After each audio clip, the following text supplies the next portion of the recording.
문법 전체적으로 어떤 문제가 나왔었는지 보고 넘어갈게요. 여기서는 의문의 변동 나와. 의문의 변동은 이런 식으로 완전 단골 문제거든요. 거의 한 문제씩은 나오는데 마지막 보면은 색연필에 어떤 현상이 쓰였냐 이 말이잖아, 그치? 자, 맨 처음에 자 니은이 첨가되죠, 그쵸? 그래서 처음에는 니은 첨가 현상이 일어나고, 그리고 기억이 이응으로 바뀌었지, 그치? 이응은 우리 무슨 음이야?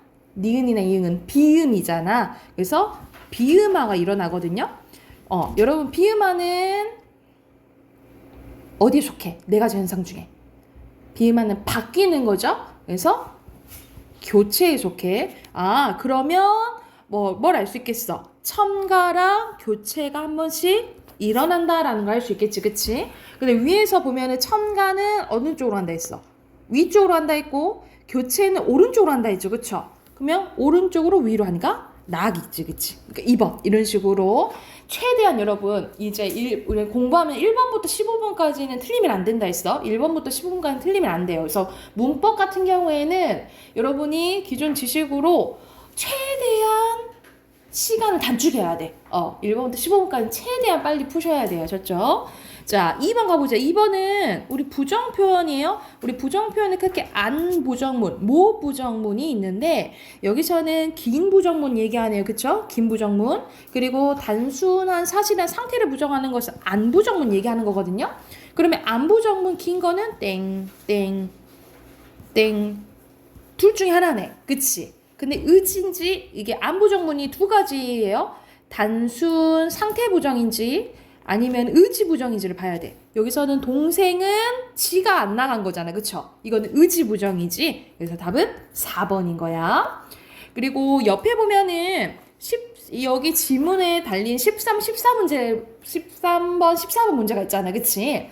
여러분 이렇게 지문 긴 거 사실 모의고사는 지문만 다 보면은 답을 다 알 수가 있거든요. 근데 이거 읽고 있으면 안 돼. 시간 낭비야. 이미 알고 있어야 되는 거지. 그치? 그러면 바로 문제 풀면 돼요. 자, 높다에서 높은 활용될 때 어간이네. 어간 우리 어떻게 해보였어? 형태가 변해요, 안 변해요? 안 변하는 거예요, 그쵸? 안 변하네. 바로. 그리고 어근은 핵심적인 의미를 갖고 있는 부분은 어근이라잖아. 그러면 요거만 보면 2번이네 하고 바로 체크할 줄 알아야 돼. 알겠지? 그리고 자 14번 가보면 어간과 어근이 일치하는지가 A고, 일치하지 않는 것 중에는 접사가 붙으면 파생어고요. 어근과 어그면 합성어 얘기하는 거야. 그쵸? 자 1번부터 가볼게. 휘감다네. 자 휘감다네. 휘감니, 휘감구나 이런 식으로 변하지. 그러면 어디까지 어간이야? 휘감까지가 어간이죠. 그쵸? 그런데 여기서 휘는 여러분 접사거든요. 그러면 여기서 감까지만 어근이야. 그러면 어근이랑 어간이랑 일체 안 해요. 안 해. 그래서 얘는 어디로 가야 되냐면 B로 가야 됩니다. 그래서 답은 1번. 이런 식으로 바로 풀면 되겠죠. 됐을까요? 그리고 마지막 15번 가볼게요. 15번도 엄청 쉬운 문제였어요. 알맞지 않은 거네. 1번 봐봐. 여기서는 기억이죠. 기억은 보조사가 붙어야 돼. 근데 산책을 여러분 을 뭐야? 을을 목적 격조사잖아. 그치? 보조사? 아니에요? 뭐야 이것도 1번이네.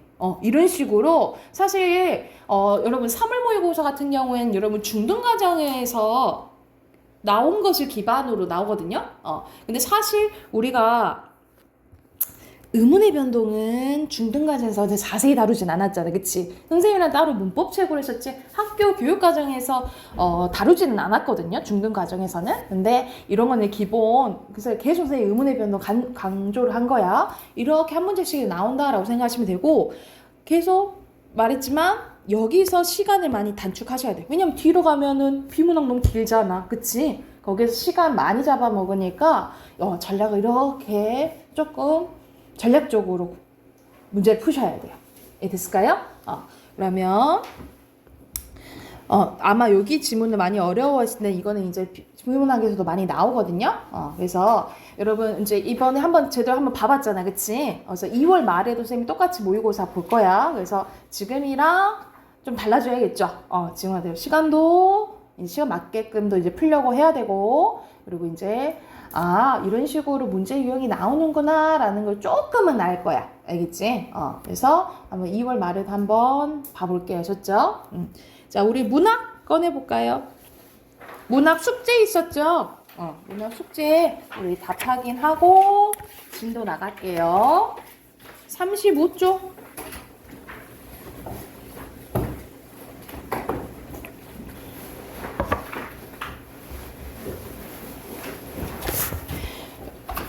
여러분 쌤이 이제 맨날 진도 나가고 이 문학 부분은 숙제 내주잖아요. 여러분 아마 이거 빈칸 넣기가 어려울 거야. 내가 봐도 선생님이 봐도 빈칸에 이거 뭘까 하고 어려운 부분이 많아요. 근데 여러분이 이거를 작품을 많이 보고 안 보고가 되게 커요. 그래서 시간이 조금 걸리더라도 선생님이 이제 숙제 내줘. 그래서 선생님 숙제 일부러 목요일날 내주잖아. 목요일날 내주니까 최대한 조금 시간 들여서 숙제를 해오시면 될 것 같아요. 그래야 좀 공부되니까. 알겠죠? 자, 1번부터 가볼게. 1번에서는 여기서는 마지막에 보면은 가슴 쥐어뜯으며 이야기하고 우리 가슴 쥐어뜯지 않았느냐, 우리 너무 힘들었잖아 라고 얘기를 하는 거야. 그러면 여기서는 조금 감정이 올라온 상태인 거예요. 그죠? 그래서 어조는 격정적으로 보시면 돼요. 격정적이라고 생각하시면 되고, 자, 2번 가볼게. 2번에 화자는 나라고 나오죠. 그쵸? 나라고 나오고, 나는 남을 사랑하는 사람이 되고 싶었으나 자신을 더 사랑하는 사람이 되어버린 자신에 대한 반성을 여기서는 조금 넣기 어렸을 것 같아. 여기서는 내 속마음을 얘기하는 거거든요. 그래서 여기서는 고백적으로 보내요. 그래서 고백적어조 쓰시면 되고, 그리고 3번은 자, 여기서 제목이 봄이죠. 봄을 너라고 표현한 거야. 그래서 사람처럼 표현한 거지, 그치? 그래서 빈칸 의나 들어가면 돼요. 의나 하여 겨울이 지나면 봄이 오는 자연의 섭리처럼 절망적 현실이 지나 자유와 민주주의 시대가 반드시 올 거라는 확신을, 우리가 확신에 찬 어조를 단정적 어조라 했지, 그치?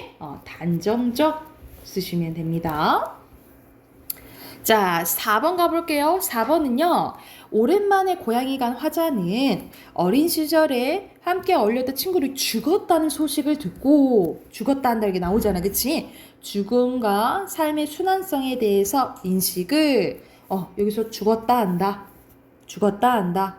그런데 보리밭도 푸르더라 하면서 격정적이지는 않죠. 그치? 그래서 여기서는 담담한 어조라고 볼게요. 담담한. 그리고 5번입니다. 5번은 화자는 비가 그친 강나루 언덕의 봄 풍경과 임의 죽음을 대비해서 임에 대한 그리움과 슬픔 나와 있잖아요. 그치? 애상적 어조예요. 그리고 6번. 화자는 슬프고 어리석은 자신의 삶을 운명으로 받아들이는 태도를, 말 그대로 여기서는 봐봐. 내 슬픔이며 어리석음이 소처럼 연하에 새김질을 되새겼고, 그리고 나는 이렇게 절망적인 상황에 죽을 수밖에 없구나 라고 해서 여기서는 절망적 어조 써도 맞긴 맞을 것 같아요. 절망적. 근데 여기서는 답을 체념적으로 봤네요. 체념적 쓰시면 됩니다. 약간 포기하는 그런 느낌인 거지.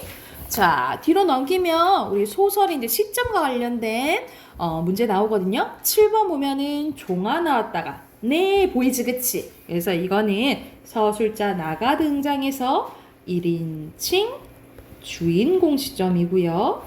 그리고 8번 여기서 늙은 어머니는 하면서 늙은 어머니의 생각이 이렇게 쭉 서술되어 있거든요. 그래서 여기서는 이야기 그러면은 3인칭이니까 바뀌겠죠. 그쵸? 이야기 밖 또는 외부 쓰시면 돼요. 이야기 외부의 서술자가 특정 인물인 어머니의 초점을 대서 어머니 내면에 대해서 이야기하고 있고, 자 9번 갑니다. 여기서는 윤건 나오고 계속 윤건 뭐 이렇게 나오지, 그치? 그러면 1인칭은 아니네. 이것도 외부의 서술자가 이야기한, 자 윤건은 그때 그가 무엇을 하는 사람인지 알아챌 때 생각이 나오죠, 그쵸? 그래서 여기서는 전지적 작가 시점이에요.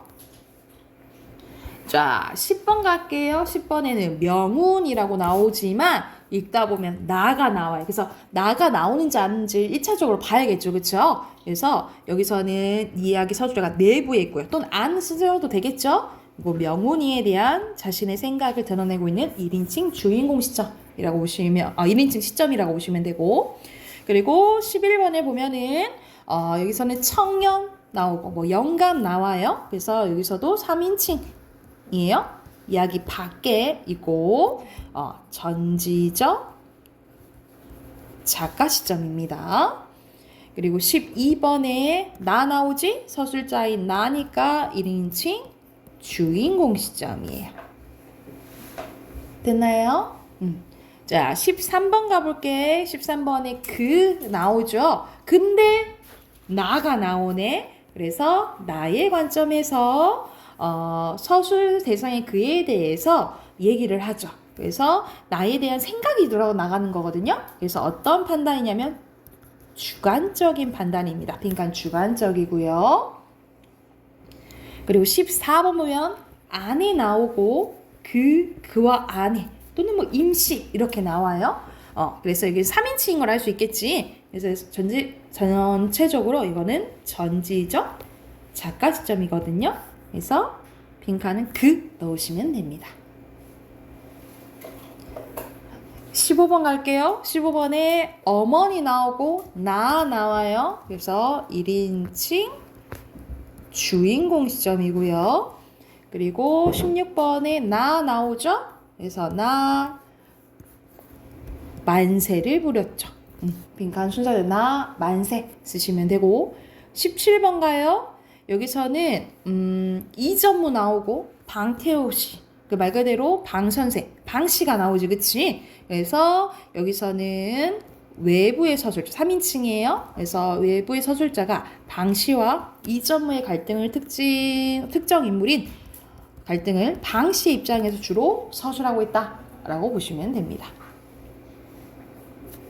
됐을까요? 자, 넘겨서는 좀 더 자세히 나와요.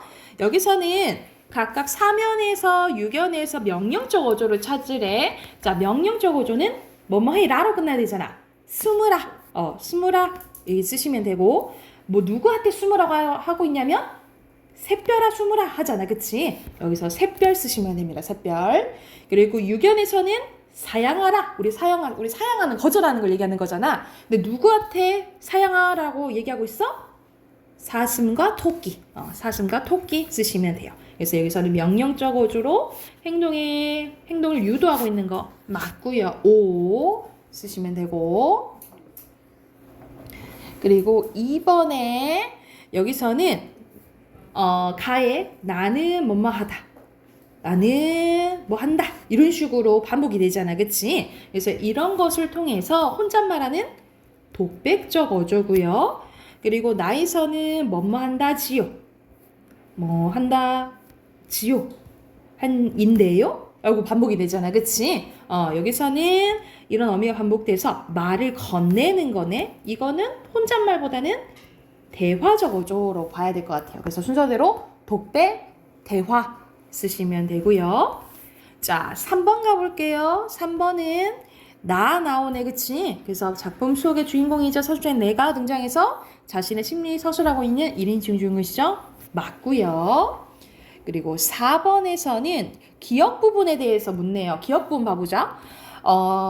팥죽 할머니랑 팥죽을 파는 할머니, 혹은 늘 팥죽을 쏘 있는 할머니 같은데, 그 할머니가 누구인지 어째서 오래 산다고 하는지는 민씨는 모른대. 그래서 여기서 민씨의 인식력을 묻잖아. 이건 뭐 어디를 통해서 알 수 있는 거야? 마지막 민씨는 모른다. 여기 쓰시면 돼요. 민씨는 모른다 쓰시면 돼요. 그래서 기억을 통해서 황만근의 말을 전하는 민씨도 다른 인물처럼 서술자의 서술 대상이구나, 민씨에 대해서 얘기해 주잖아. 그러니까 맞죠.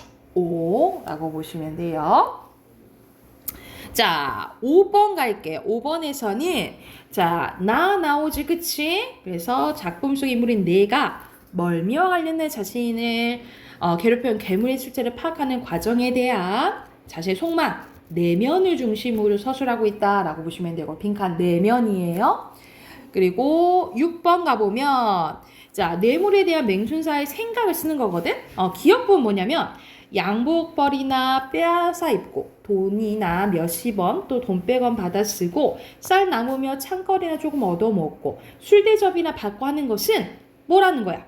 아무나 예사로 하는 일, 보통 사람들이 하는 일이다 이 말이야. 그래서 기억에 대해서는 뭐라고 생각해요? 이렇게 부분 쓰시면 돼요. 아무나 예사로 하는 일이라고 생각하는 거야. 아무나 예사로 하는 일로 쓰시면 되고, 니은에 대한 생각은 몇십만 원 집어먹고서 소위 팔자를 고치는 등 허리띠를 푼다는 등 수준에서야 문제가 되는 것이다. 그래서 여기서 니은에 대해서 생각은 적어도 독직이나 죄가 되는 일 또는 문제가 되는 일 쓰시면 될 것 같아요. 독직이나 죄가 되는 일 또는 문제가 되는 일 이렇게 쓰면 될 것 같아요. 그래서 여기서는 특정 인물에 대한 맹순사에 대한 인물의 심리 드러내고 있는 거 맞죠? O라고 보시면 되겠습니다. 심리가 나오니까. 됐을까요? 그리고 7번 갈게요. 7번은 여기서는 수군가예요. 수군가라는 건 판소리라는 소리잖아요. 그치? 그래서 반복이 되는데 여기서는 글자 수보다는 음보가 반복돼요. 그래서 빈칸 음보 쓰시면 되고, 그리고 여기서는 펄펄 도리도리야. 펄펄 도리도리는 어디 나와 있냐면 펄펄 뛰고 그리고 도리도리 도리도리 한다잖아. 이거는 모양을 흉내내는 말이잖아. 그치? 그래서 여기서는 모양을 흉내내는 말 우리가 의태어라고 하잖아요. 근데 그걸 포괄하는 단어 음성 상징어 쓰시면 될 것 같아요. 음성 상징어 쓰시고, 자 8번 갈게요. 8번은 보면은 유자 소절인데 여기서는 베토벤을 그리고 차이코프스를 차이코 풀고 싶어 뭐 이런 식으로 약간 단어의 유사성을 가지고 말장난하는 거라고 보시면 되거든요. 그래서 여기서는 유자가 사용하는 얘가 처음 봤구먼 뭐 이런 식으로 사투리 써요. 그래서 방언 쓰시면 되고, 발음의 유사성을 사용한 말장난, 언어 유희가 사용되었다라고 보시면 됩니다. 됐나요? 자, 한쪽 더 해볼게요. 자, 1번 보면은 여기서는 나가 나와요. 그래서 여기서는 답 5번이고요. 그리고 2번은 우리 집안 이렇게 나오면서 누구에 대해서 얘기하냐면 아버지에 대해서 얘기를 해요. 그치? 그래서 여기서는 1인칭 뭐 관찰자라고 보시면 되겠죠? 그래서 2번입니다. 그리고 이거 3번은 우리 한번 그 전에 일단락에서 했었거든요. 3번의 기억은 영감이 아들에 대해서 이야기를 이제 하는 거고, 그래서 영감 생각 나오고, 니은은 이 덕기라는 인물이 영감 여기서는 영감이 상훈에 대해서 이야기하는 거고, 그리고 니은은 덕기가 상훈에 대해서 이야기하는 거거든요. 그래서 여기서는 당연히 전질 작가 시점이고 각각 영감이 상훈에 대해서 그리고 자신의 생각이 드러나고, 기억에서는 니은은 덕기가 자기 아버지인 상훈에 대한 생각이 드러나는 거거든요. 그래서 답은 5번이에요. 그리고 오른쪽 잠깐 자세히 봐보자. 오른쪽에는 황순원의 별인데 전체적인 줄거리 보면 누이를 못생겼다고 생각하는 아이는 이 세상 그 누구보다도 아름답게 여겼던 죽은 어머니와 누이가 똑같이 닮았다라는 과수노파 이야기를 듣고 너무 막 부정을 해. 내가 우리 엄마가 저렇게 누이처럼 못생겼을 수는 없어! 뭐 이렇게 생각을 해. 그래서 아이는 누이가 만들어준 인형을 땅에 묻어버리고 당나귀에 떨어졌을 때도 누이의 손을 뿌리치는 등 누이의 애정을 거부하는 행동을 보입니다. 근데 이 스토리상 그 누이가 막 못되게 굴었던 누이가 시집을 가게 돼요. 시집을 갈 때도 막 안 쳐다봐. 그런데 얼마 안 있어서 누이가 죽었다는 소식을 부고를 듣게 됩니다. 그래서 그때 이 부고를 듣고 나서 말 그대로 이 누이의 사랑을 깨닫게 된 이야기라고 보시면 돼요. 그래서 한 단계 성장하는 성장소설이라고 보시면 돼요. 그래서 옆에 빈칸 바로 넣어보면 소녀는 어머니에 대한 깊은 그리움을 갖고 있으며 누이를 미워하지만 누이가 죽은 후 사랑을 깨닫고 빈칸은 성숙이에요. 성숙 또는 뭐 성장이라고 썼으면 맞다라고 보시면 되겠죠. 하나밖에 없는 동복인 동생에게 빈칸은 어머니와 같은 역할을 한 게 누이라고 보시면 되고, 소녀는 동네 과수노파가 누이가 어머니와 닮았다라는 말을 듣고 이제 누이를 미워하게 된 거야. 그 사건이라고 보시면 되고, 이 소녀는 누이가 죽은 후 그제서야 누이의 사랑을 깨닫게 된 거죠. 그리고 여기서는 심리 쓰는 아까 옆에 빈칸 있잖아. 심리 쓰는 거거든요. 순서대로 조금 애매하긴 한데 순서대로 쓰시면 돼요. 놀람, 미움, 외면, 그리움이고요.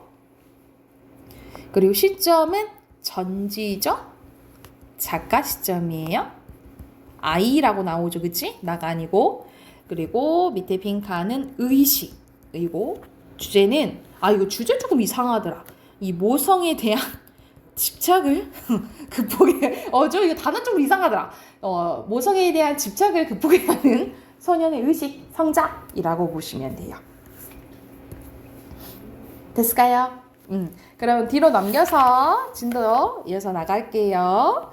자, 여기서는 소설 중에 장면 이라고 보시면 되는데, 장면 여러분 같은 인물이 동일한 공간에서 벌이는 사건의 광경을 이야기해요. 그래서 장면은 문학에서 하나의 정경, 정서를 자는 흥취와 경치, 사람이 처하고 있는 모습의 형편은 이제 정경이라는데 하는데, 즉 같은 인물이 동일한 공간에서 벌이는 사건의 광경을 얘기를 해요. 따라서 인물이 달라지거나 그러니까 시간적 배경의 변화를 포함해서 공간적 배경이 달라지는 기준으로 뭘 구분할 수 있다. 장면이 달라졌구나 라는 것을 알 수 있다라고 생각하시면 돼요.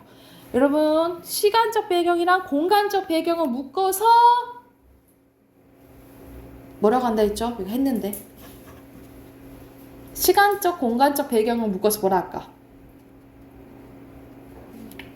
시공간적 아니에요? 여기서는 뒤에도 이제 나오는데 자연적 배경이라 해요, 여러분. 시간적 공간이랑 공간적 배경을 묶어서 뭘 한다고? 자연적 배경이라 한다라고 기억을 해두세요.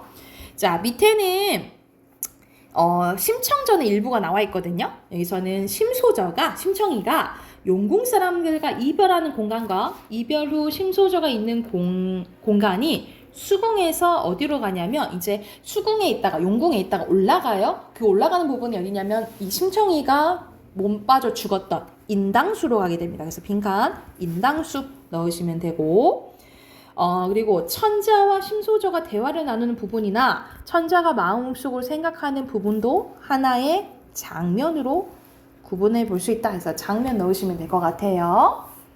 자, 오른쪽 예시 볼게. 오른쪽에 하근찬의 순환이대라는 작품이 나와 있거든요.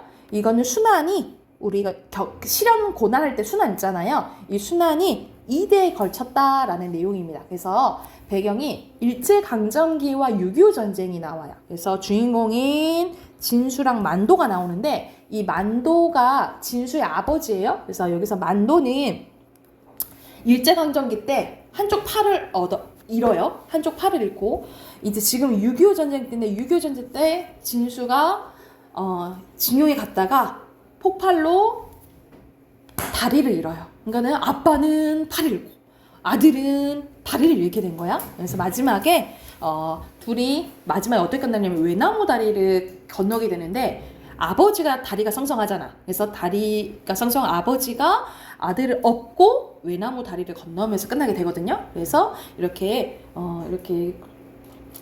상처가 있지만 힘듦이 있지만 힘을 합쳐서 극복해보자 라는 주제를 담은 소설이라고 보시면 돼요. 그래서 여기서는 아들이 막 이제 다리를 잃고 오게 된 거거든요. 그래서 아들을 위로하는 장면이고요. 자, 아버지는 아들에게 현실적 고난을 극복해가는 해결책을 제시해주며 부족한 점은 서로 도우며 살아갈 수 있을 것이라는 긍정적인 태도를 보이고 있어요. 그래서 여기서도 이제 인물이 나올 때 엄청 만도를 긍정적이고 낙천적인 인물로 보거든요. 그거 기억해 두시면 되고, 주제는 우리 민족의 순환사와 극복 의지를 이야기한 소설이라고 보시면 돼요. 바로 옆에 가서 시간적 배경 가볼게. 자, 시간적 배경은 사건이 일어나서 진행되는 어떤 시각이나 때를 이야기합니다. 그래서 선생님 아까 방금 얘기해줬잖아. 시간적, 공간적 환경을 합쳐서 무슨 배경이라 한다고? 자연적 배경이라 한다고. 여러분, 배경에는 종류가 이렇게 밑에 4가지가 있어요. 자연적 배경, 사회적 배경, 상황적 배경, 그리고 심리적 배경이 있는데, 여러분이 기억해야 될 배경은 크게 자연적 배경이랑 좀 사회적 배경 생각하시면 될 것 같아요. 뒤에서는 이제 사회적 배경 할 건데, 우리가 소설 읽다 보면 특정 시기가 나오잖아요. 일제강점기라든지 아까 방금처럼 6.25 전쟁 때라든지 뭐 이런 특정 시기가 나오잖아. 그치? 이제 그런 시기는 이제 사회적 배경이라고 생각을 하시면 될 것 같아요. 그리고 이제 뭐 심리적 배경은 언제 많이 나오냐? 우리 심리소설에서 많이 나오는데, 우리 문학 보면은 막 의식의 흐름 기법을 막 써놓은 소설도 있잖아. 그런 데서 많이 나오는 게 심리적 배경이라고 생각하시면 될 것 같아요. 그래서 배경의 종류에는 이렇게 4가지가 있지만, 뭐 기억하면 돼? 자연적이랑 사회적 기억해 두시면 될 것 같아요. 밑에는 빈칸 바로 넣어볼게.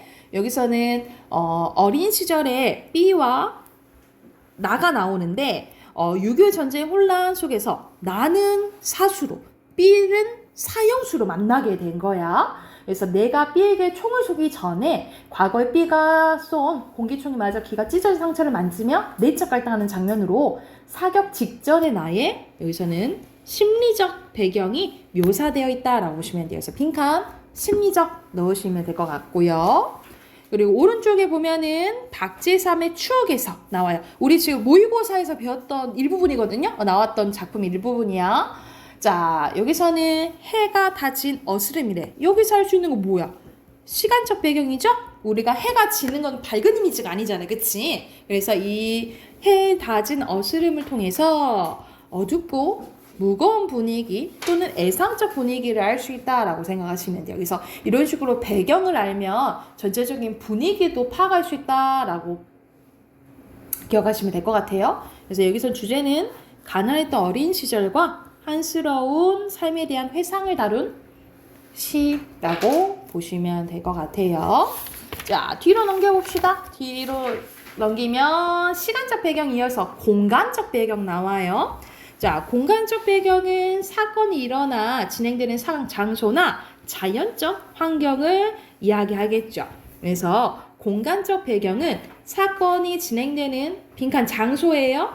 장소나 자연적 환경을 의미하는데, 문학작품에서 공간에 대한 인식을 형성하는 방식은 다양합니다. 그래서 공간에 대한 인식을 직접적으로 드러내는 표현을 사용하거나, 아니면 공간 내 특정 대상의 속성으로서 그 대상이 포함된 공간 전체를 나타내기도 하고, 또는 공간 간의 관계를 나타내기도 해요. 그래서 이때 관계를 이루는 공간에는 작품에 명시된, 드러낸 공간은 물론 그 숨겨진 이면에 전제된 공간도 알아야 된다라는 내용입니다. 그래서 표로 정리되어 있네. 명시된 공간은 뭘 얘기하냐면, 여러분, 특정 시간이나 연도, 계절 같은 시간적 배경과 또는 특정 장소, 현장, 위치와 같은 공간적 배경이 말 그대로 직접적으로 나와. 그런 명시된 공간이라고 보시면 되고, 전제된 공간은요, 인간이 지향하는 특정 공간이 있었다는 것은 화자가 지향하는 공간과 반대되는, 빈칸 반대예요. 반대되는 성격을 가진 공간이 있음을 전제로 하는데, 여기서는 시 일부분이거든요. 소설 일부분이거든요. 시읍졸이면서 신성골짝 들어서니까 나의 백년 근심이 사라지네 라고 얘기하는 거야. 그러니까 말 그대로 신성골짝을 가니까 근심이 사라진다라고 표현한 거거든요. 그러면 여기서는 신성골짝은 화자가 가고 싶은 공간이야. 화자가 자연을 지향한다는 것은 백년 근심이 유발된 공간이 이면에 있다. 말 그대로 백년 근심이 있는 공간이 있는 거죠. 그쵸? 그래서 이렇게 직접적으로 드러나 있느냐, 아니면 생각할 부분이 있느냐, 이걸 봐야 된다 이 말이야. 이해됐을까요? 여기서 맨 밑에 보면은 황순원의 학이 나오는데요. 여기도 이제 6.25 전쟁과 관련된 거거든요. 여기서 성삼과 덕제가 나오는데 성삼은 남쪽, 덕제는 북쪽이라고 생각하시면 돼요. 근데 이제 얘네 둘도 또 만나게 된 거야. 그래서 이 성삼이가 덕제를 막 끌고 가는 상황인데 얘네들은 어떤 이제 추억이 있냐면 같이 어렸을 때 학사냥을 했어요. 우리 새학 있죠? 학사냥을 했었는데 지나가면서 갑자기 그 생각을 하는 거야. 성삼이가. 그래서 덕지한테 얘기를 합니다. 우리 학사냥이나 할까? 이런 소리를 해. 그래서 그 장면을 통해서 성삼이가 덕제를 약간 풀어줄 것을 이제 암시한다라고 생각하시면 돼요. 그래서 여기서는 38 접경의 이 북쪽말이라는 부분 장소가 나오는데 한국 전쟁으로 황폐해진 우리나라를 상징한다라고 보시면 됩니다. 그래서 빈칸은 상징적 쓰시면 될 것 같아요. 됐을까요? 근데 여기서는 오른쪽에는 시가 예시로 나와 있네. 시 한번 보면요. 들가에 떨어져 나가 앉은 맥기스게 넓은 바다의 물가 뒤에 나는 시적화자 지조 쪽으로 나타나 있네. 그지? 나는 지으리 나의 집을. 여기서는 어순이 바뀌었다. 그쵸? 그래서 도치법 나왔고요. 난 나의 집을 지을 거래. 다시금 큰 글의 앞에다 두고 길로 지나가는 그 사람들은 제각기 떨어져서 혼자 가는 길 하얀 여울턱에 나른 저물 때 나는 문간에 서서 기다릴 거래. 새벽옥 새가 울며 지새는 그늘로 세상은 희게 시가 고요하게 청각 번쩍이며 오는 아침부터 지나가는 길손들을 보면서 그대인가요 기대인가요 하면서 난 기다릴 거라는 거야. 그래서 나는 나의 집을 지어서 누굴 기다리고 있는 거예요? 그대를 기다리고 있다라고 보시면 되거든요. 그래서 빈칸은 이 작품에서 나의 집은 화자가 그대를 기다리는 공간이자 그대와 함께 살고 싶은 공간, 희망의 공간이라고 보시면 됩니다. 그래서 고로 주제는 사랑하는 사람에 대한 간절한 그리움이라고 보시면 될 것 같아요. 됐을까요? 보시면 되고, 자, 우리가 배경 또 이어서 나오거든요. 배경 우리 한 장 더 해볼게요. 자, 여기서 사회시대적 배경이에요. 사회시대적 배경은 아까 선생님 얘기했잖아. 선생님 알아야 되는 게 사회적 배경 알아야 된다 했잖아. 특정 시대가 나온다고. 개인이나 집단에 영향을 미치는 사회 집단적 조건, 특정 시대의 특징이 드러나는 배경을 얘기하는데요. 고로 순서대로 사회적, 시대적 넣으시면 될 것 같아요. 사실 여기서는 사회적 배경이랑 시대적 배경 각각 나와 있는데 여러분 그냥 사회적 배경으로 기억하시면 될 것 같아요. 사회적 배경을 조금 시대적 배경을 포함해서 기억을 해두면 될 것 같아요. 그래서 빈칸은 남성주의, 권위주의 나와서 가부장적 넣으시면 되고, 그리고 밑에는 1930년도가 금 따는 콩밭이어서 우리가 금 캐는 우리가 뭐라 그러지? 금광 채굴하는 거 있잖아요. 그때에 한참 막 사람들이 광부를 많이 했던 그 시기거든요. 그래서 이때는 뭐라고 불렸냐면 빈칸 황금강이에요. 황금강 시대로 불렸던 시기를 얘기한다라고 보시면 됩니다. 근데 사실 우리 금은 어디 발견됐다 하면 좀 한계가 있잖아. 근데 거기서 돈 번다고 다 몰려버리면 우리는 농사를 보통 지어서 먹고 살았잖아요. 근데 농사를 안 짓고 다 광부한다고 가버렸어? 근데 농사는 1년 농사잖아.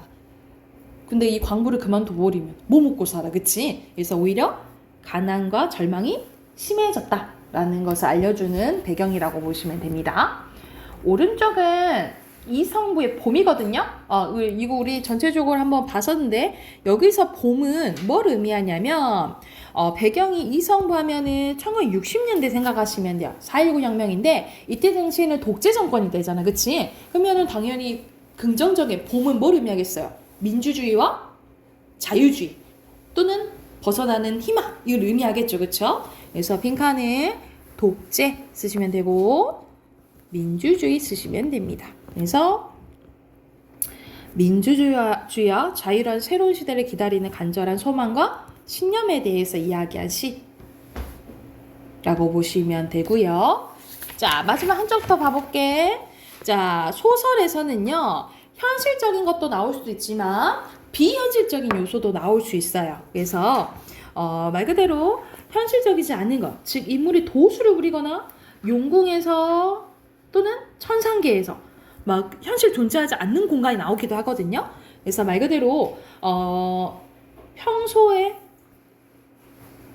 일상적이지 않은 것, 비현실적이라고 하고 같은 말로 초현실이라고도 합니다. 그래서 이런 비현실적인 상황 설정은 현실에서는 불가능한 주제의식을 구현하려는 의도가 반영된 것으로 볼 수 있다라고 보면 되는데요. 여러분, 비현실적은 같은 말로 뭐라고 한다 했지? 기억나나요? 비현실적인 요소, 같은 말로 어떤 요소라 했죠? 기억나? 기억 안 나요? 여러분, 전기적 기억해. 만약 보기에서 전기적인 요소가 쓰였냐 이런 거 물어보면 비현실적인 이야기가 일어나 있냐? 이거 묻는 거라 생각하시면 돼요. 아셨죠? 전기적 기억하시면 될 것 같아요. 여기서 빈칸은 여기서는 뭐 별 내용 없으니까 바로 넣을게요. 사실적이고요. 그리고 물건들이요. 물건들. 오른쪽에는 고전소설 이화전의 일부분이거든요. 여기 보면은 이화가 자물쇠 속에 이여백의 혼이 들어가 있다는 것을 안 거야. 자물쇠에 혼이 들어가 있어요. 말도 안 되지, 그치? 전혀 비현실적이고. 그래서 자물쇠 앞에 두고 이여백을 부르니 이 여백이 자물쇠 속에서 대답했대. 뭐 이런 말이 나오고요. 그리고 정전에 들어가니까 황제랑 귀비가 앉아 있는데 이화가 매화를 내놓던데 매가 바로 귀비한테 날아가더니 두 눈을 쪼아 먹었대. 그랬더니 이 귀비가 여우로 변했다는 거죠. 그러니까 원래 여우였는데 사람이 되겠다는 거죠. 그치? 그래서 여기서는 전체적으로 비현실적인 장면이 나온다라고 보시면 되고 5번 빈칸은 자물쇠겠죠? 그래서 자물쇠 비현실 넣으시면 됩니다. 그래서 이화의 영적 활약상과 요괴 퇴치에 대해서 이야기한 소설이라고 보시면 돼요. 여기서는 전체적으로 뭐 배웠어? 배경 배웠어요, 여러분. 장면과 배경, 그리고 비현실적인 요소가 나왔다라는 거가 나왔고, 옆에 있는 문제들을 또 문제 풀어 오셔야겠죠. 우리 다음 주는 설날이어서 우리 쉬잖아. 그래서 우리 2월에 보겠네요. 2월 달에 봐요. 그래서 시간 많죠? 풀어 오세요. 47쪽부터 숙제 체크 53쪽까지. 53쪽까지 숙제로 해올게요. 이건 선생님이 여러분 문제 푸는 게 직접 푸는 게 중요하다고 빈칸 넣는 거 어려운데 어려운 거 아는데 그래서 여러분이 또 보는 거랑 직접 푸는 거랑 다르니까 숙제 꼭 해오시고요. 우리 문법도 숙제 있었거든요. 문법 먼저 볼게. 문법 책 먼저 꺼내봅시다.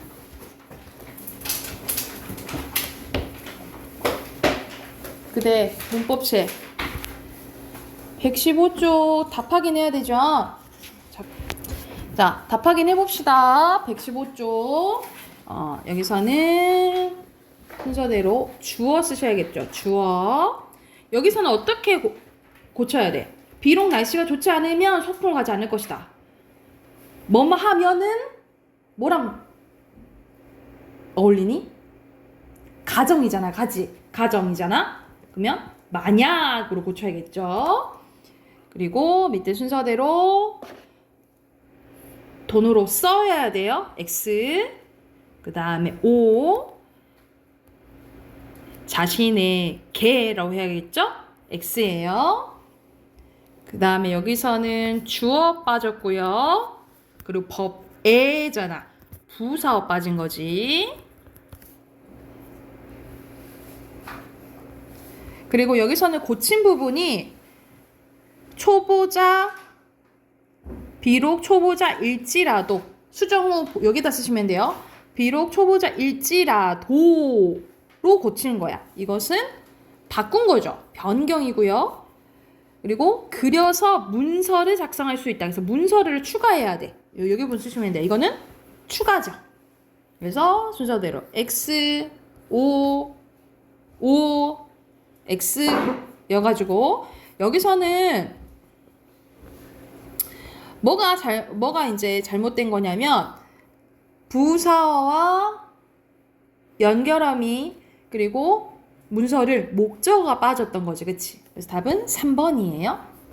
가까이 거 쓰시면 될 것 같습니다.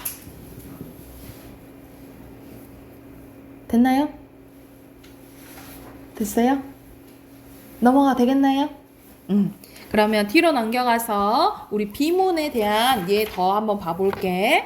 자, 어떨 때도 비문일 수가 있냐면, 자, 필요한 문장 성분이 불필요한 문장 성분이 있었을 때야. 예를 들어서 앞에서 그 친구는 하고 나왔어. 그 친구는 원하는 성분 챙겼다 하면 되는데 굳이 친구에다 넣은 거지, 그치? 그럼 이거를 빼버려야 되겠죠, 그쵸? 그리고 너 그 가수의 새로운 신곡 들어봤어? 신이 무슨 신이야? 새로울 신자야. 한자. 우리 보통 한자어를 뜻을 잘 몰라서 고유를 또 쓰는 경우가 있거든요. 그래서 이거는 불필요하게 나왔죠? 그래서 세로를 삭제해야 되겠지.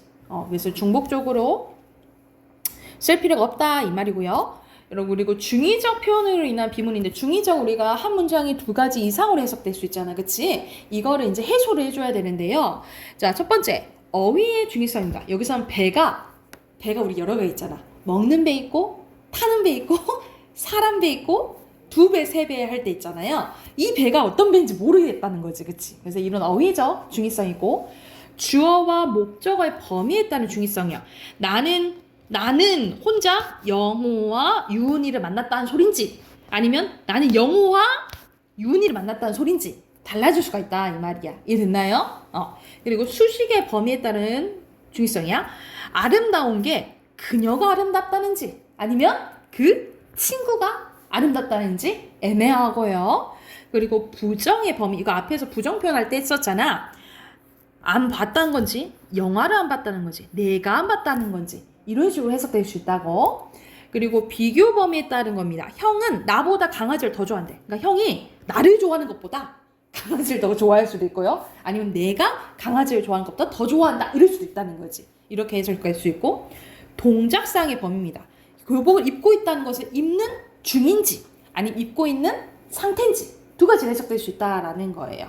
근데 이거는 중의성을 없애줘야겠지, 그치? 없애는 방법이 왼쪽에 있어. 별표. 첫 번째, 반점을 추가해요. 반점은 약간 이렇게 끊어준 요가 있다라고 보시면 되고요. 아니면 어순을 바꿔줘요. 예쁜 게 친구야. 그러면 친구 앞으로 보내줘야 된다는 거지, 그치? 그리고 보조사를 추가해줘요. 사람들이 다 오지 않았다. 이게 다 오지 않았는데 한 명도 안 왔는지 아니면 일부분이 안 왔는지를 모르잖아, 그치? 그러면 다 오지는 않았다 라고 해버리면 일부가 안 왔구나 라는 걸 알 수 있겠죠. 그리고 다른 단어를 좀 더 추가해줍니다. 이러면 중의성을 뭐 할 수 있다? 해소할 수 있다 라고 생각을 하시면 돼요. 이해됐을까요? 그리고 여기서는 관형어와 명사화가 남용되는 거예요. 그러니까 너무 관형어를 많이 쓴다거나 너무 명사를 많이 쓸 때 얘기하는 거야. 예를 들어서 봐봐. 이것은 후유증이 없는 안전한 고도의 정밀한 수술이다. 수술을 꾸며준 게 너무 많아. 그치? 근데 끊어줘야 된다는 거야. 이거는 후유증이 없고 안전하며 고도로 정밀한 수술입니다. 이렇게 얘기해줘야 된다는 거지. 또는 다 말은 되는데 너무 명사로만 얘기하는 거야. 자연재해 방지 대책 마련이 필요하다. 다 명사라는 거죠. 그래서 이것도 끊어줘야 된다는 거죠. 자연재해를 방지할 대책을 마련해야 합니다. 이런 식으로 너무 관용하거나 너무 명사해서는 안 된다라고 생각하시면 되고요. 마지막으로 불필요한 피동과 사동도 지양해야 된다는 거지. 그러니까는 피동을 우리 당하는 거죠. 그리고 사동을 시키는 걸 배웠잖아. 우리 피동은 봐봐. 이중피동. 이런 건 이중피동인데 기본형 열다잖아요. 이건 열 플러스 리 플러스 어지 플러스 어가 합쳐져 있는 거야. 그치? 근데 리도 쓰였고 어지다도 쓰여졌네. 하나를 빼줘야 된다는 거죠. 그래서 열려 이렇게 바꿔줘야 되고, 자, 우리가 교육에는 교육을 가르치는 게 포함되어 있잖아. 그치? 그러면 시키다를 넣을 필요가 없다는 거죠. 그래서 교육하여 시키다 대표적으로 우리 그런 말 하잖아. 야, 나 여자 소개시켜줘. 뭐 이런 소리 하잖아. 근데 소개에 그 의미가 있어. 뭐 어떻게 말을 해야겠니? 나 여자 소개해줘. 이렇게 해야 된다라는 거죠. 나 저거 주문시켜줘. 그게 아니고 주문해줘. 이렇게 해야 된다라는 거예요. 그래서 불필요하게 시키다를 넣을 필요 있다 없다? 없다라고 생각을 하시면 돼요. 그리고 왼쪽에는 여러분 이제 왼쪽 보고 오른쪽에 문제 풀게.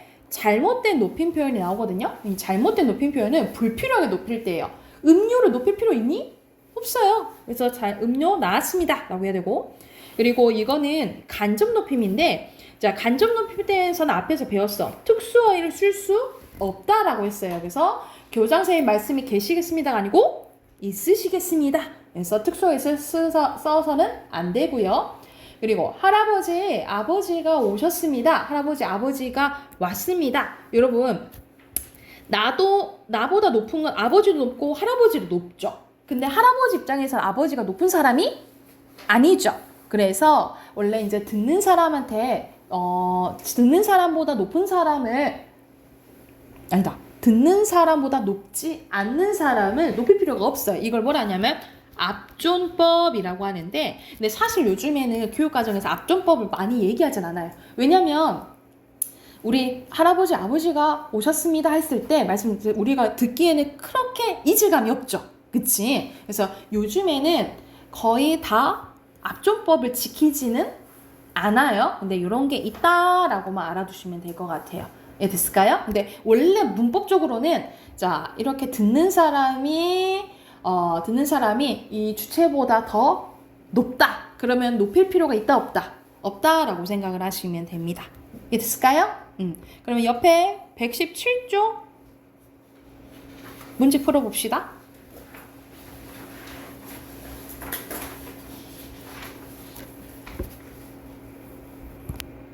여러분, 조금 덜 풀었지? 너 안 풀었지? 자, 120 숙제 체크. 우리 일주일 후에 보잖아. 일주일도 아니야. 일주일 더 후에 보잖아. 숙제 내줄게요. 121쪽까지 체크. 121쪽까지. 그래서 여러분 숙제 3개 있어요. 문학 숙제, 문법 숙제, 그리고 틀린 단어 써오시고 6강 공부해 오시면 되겠죠. 알겠죠? 다 빠지지 말고 빠짐없이 다 해오세요. 아셨죠? 오케이.